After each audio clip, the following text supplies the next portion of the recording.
Estamos aqui para convidar você para o acampamento Farroupilha da Igreja do Evangelho Quadrangular.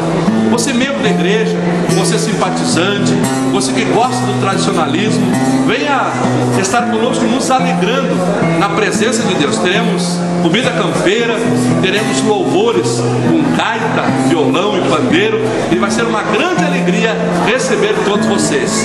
É agora, dia 20, 21 e 22 de setembro, você é o nosso convidado aqui na Associação da Vila Irma, famoso Pé Sujo. Esperamos você em nome de Jesus.